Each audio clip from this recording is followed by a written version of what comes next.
because it's Louise's time to go. I just got the lights. Okay, but also gigantic round of applause for Louise. Bigger, more. We got it. End of the day. Yep. I haven't done anything yet, but hello, thank you, I appreciate that. Thank you for joining me for the last session at this theatre today, before we all run off and either avoid the festival or the Dreamfest or we enjoy it. I'm going to go and see a bit of Foo Fighters. I love Foo Fighters. So welcome to An Admin's Guide to Salesforce Sharing and Security. My favourite topic. I'm hoping it's some of yours as well, so we can geek out together. My name is Louise Lockie. And I don't work for Salesforce, so probably don't need to worry about this, but if I do say anything forward-looking, don't make any purchasing decisions based on that. You're not going to. Okay, and you've heard all day, if you fill out the survey for these sessions, not yet, because you don't know if it's any good or not yet, you could be in to win some prizes, including tickets to next year, which sounds good. So, my name is Louise, as I just mentioned. I have come all the way from London, just in case my accent doesn't give me away. I thought I'd put it across my chest as well. And there I am a few things. I'm an MVP, I am a Golden Hoodie recipient, I run a conference called London's Calling with a bunch of other amazing folk. I do lots of stuff with the ambassador team. I love speaking at events, and I've got 21 certs. So, we're talking today about sharing and security.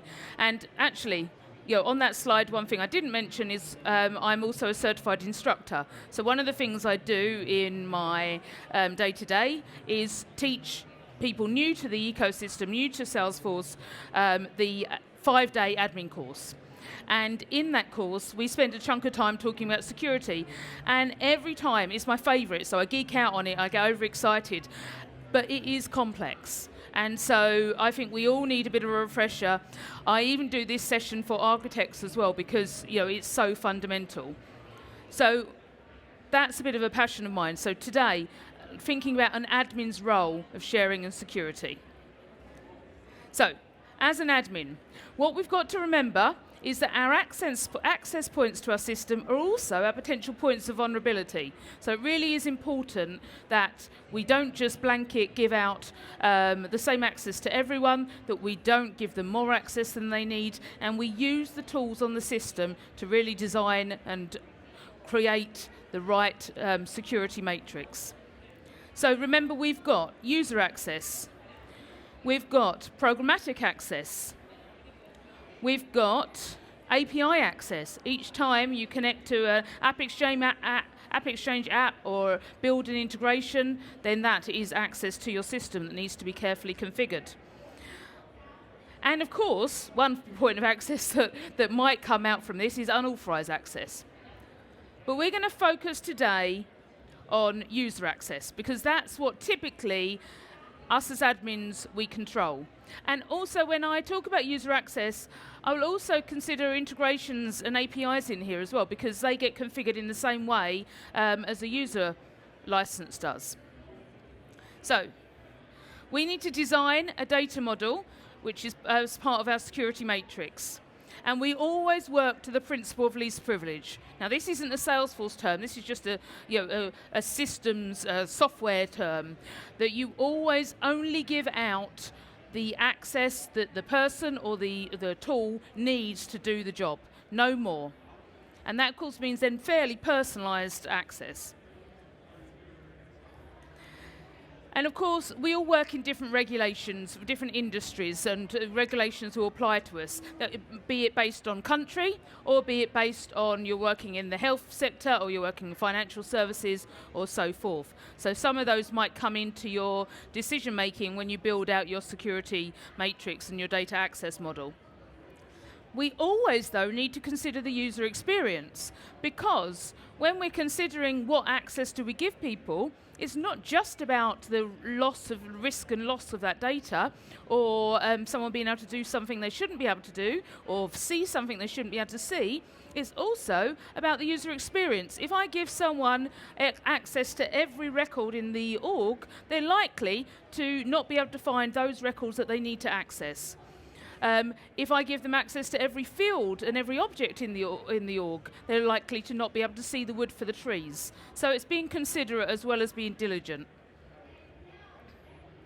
And so I'll say this a few times because this is the number one thing I think that people get confused about when they're trying to troubleshoot an access issue or they're building out their matrix. That the number one thing is that you have to have access to the object and to the fields in order for any of the rest of what I'm going to talk about today to have any impact whatsoever. And I'll refer back to that. And we need to use the tools that Salesforce gives us to build out our security matrix. And these are the tools. So this is a recap on some of all the tools we need to use to build a robust and scalable sharing model. Okay, so what we're talking about today is essentially record access. Yeah, we think about what people can see and what people can do. This is record access. So, number one thing we've got is object and field permissions. I'm going to refer back to these a few times. And this is granting the create, read, edit, and delete, not necessarily all of those, of course, and FLS, field level security, via permission sets. Now, some of you may have been in the audience for Cheryl and Steve's session earlier. Some of you may have heard me talking at the Architect Theatre yesterday about permission sets. You see I do not say profiles up there. Org-wide defaults. This is setting access for records that people do not own. Ownership is key to record access. I'm sure you all recall this, but it's something to keep top of mind always. Org-wide default determines the access for the records that the individual users do not own. Because ownership then grants them vested access. I'll come on to this in a moment. View, edit, share, transfer, delete. And then we've got the sharing settings. So we've got role hierarchy. Sorry. Sharing rules. This clicker's dead slow. Teams. And manual sharing. As well as Apex sharing. Excuse me, I'm going to have a sip of water. I've got a frog in my throat. Okay, so these are the tools that we're going to use. And sharing sets, sorry, Apex sharing and sharing sets. Okay, so number one thing I've just referred to, remember that if someone doesn't have, say, delete on their permission set, then it doesn't matter, even if they own it, though they've got vested access, they don't get delete. Okay, so this is always key. This trumps everything. So you need to give them the object access, whichever is the right access, and the field access. And remember, then we've got the org-wide default. Okay, so that's for them don't own. And I will come back and talk about the grant access via hierarchies later on. So ownership, I've talked about this, I'll go through this quickly. Vested, view, edit, share, transfer, and delete. But again, only with the corresponding access. If they own it and they haven't got edit on the object, they're going to be in a bit of trouble. And you'll soon find out about that. But that would actually affect it. Now remember, then, 9 times out of 10, you want people who don't own that record to also have access to it. Yep, and you might, if you don't have a public read-write sharing model, then you've got to think about how do you grant access. And this is where we need to really use the tools in the clever and right way. Because we have different tools. We have a role hierarchy. We have sharing rules. We have teams. We have manual sharing, when it comes down to it. And we can programmatically share. We can write using code and even using flow to programmatically share records. And then when we're talking about external data, we're talking about communities and so forth, we've got sharing sets.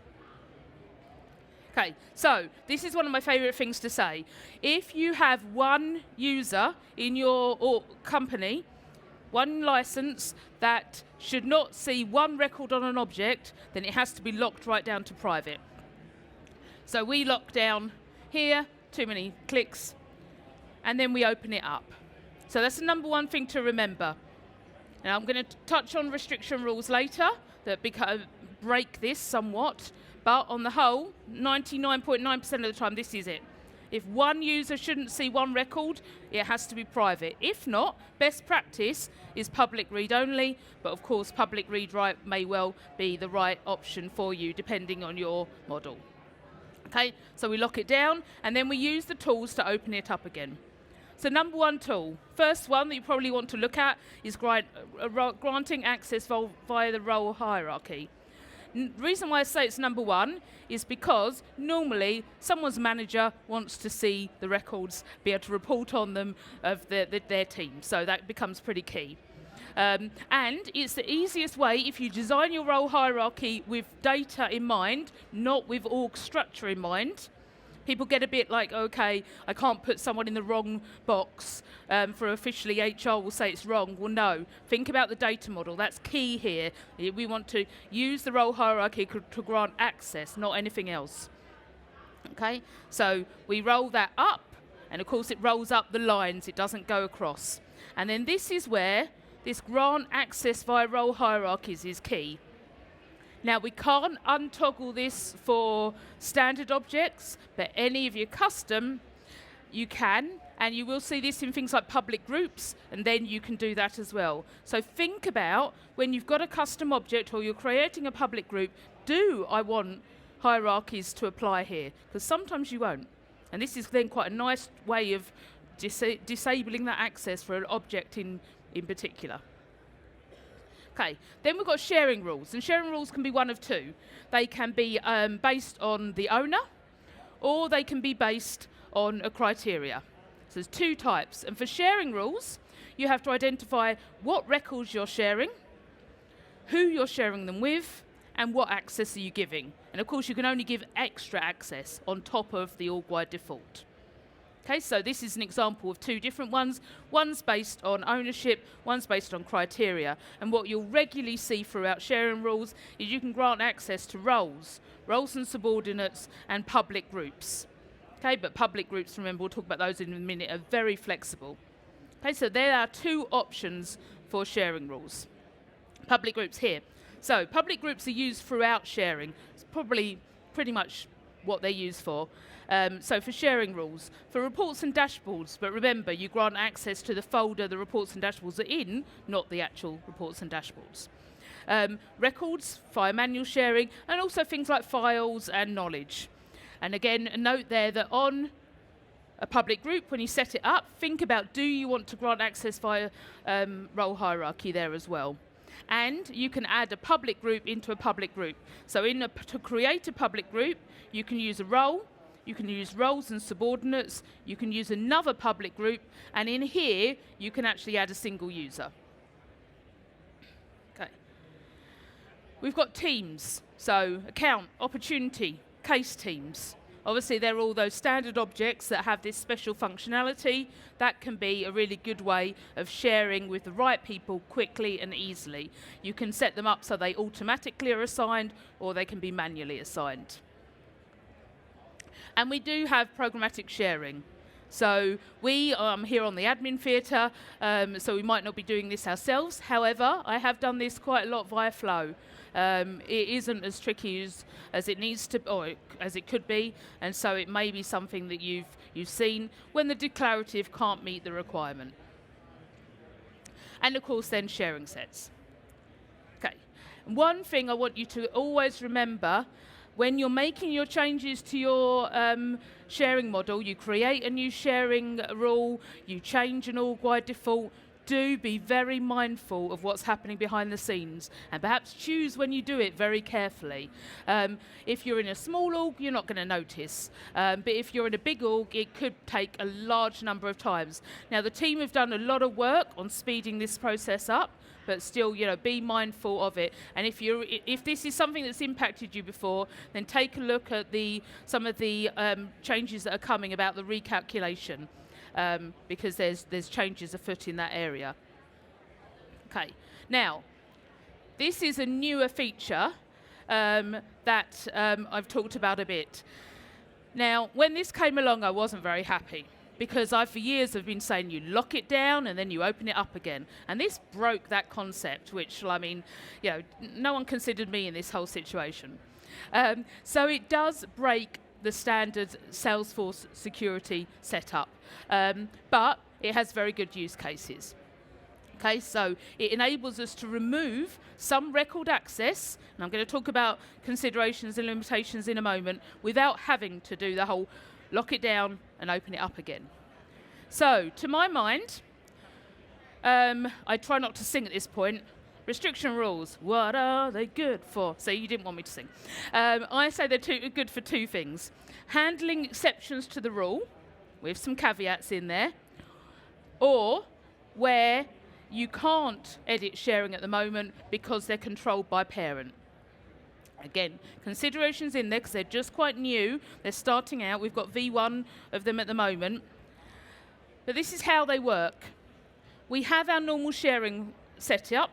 So what I've been talking about already, the org-wide default, ownership in there. Then we've got the sharing mechanisms. Then we've got restriction rules. Okay, so they then filter out the access, and then the result is the result. But, you know, I find these a little bit tricky. So, how do we create them? So we specify the records the users can see. So I'm going to say that again. Here, you specify the records you can see for restriction rules. Now, I'm repeating that because to me, that's back to front. Yep, and it took me a time, and I talked about this recently in another conference, and someone was like, oh my God, my brain's exploded. That makes sense now. I couldn't work out it, just couldn't get my head around it. So that's what the rule you build out is. What records should they be able to see? And then it filters out everything else. So you can use a field on the object in question for this, and then you say, well, which users are impacted? So who are only going to be able to see the records I've just established a rule for? And that you can use a field on the user object. Could be useful with department or something like that. You've got to think about whether it's free text. But also, and I think much more useful, and I'd always use the latter, a custom permission. So custom permission, you create a custom permission, call it something, add it to a permission set, give it to the users you want impacted by this restriction rule. Okay, so I think that's the big one for me. Okay, but there are some considerations and limitations as they're a new tool. So they are only available for contracts, tasks and events, custom objects, which could be a big one, external objects, and you can only have 2 rules per object on some of our editions for unlimited and, I guess it's professional. I've got confused there. It's 5. So 2 or 5 depending on your org size. But essentially that's a little bit of a confusing thing because you can only have 1 active a rule per user.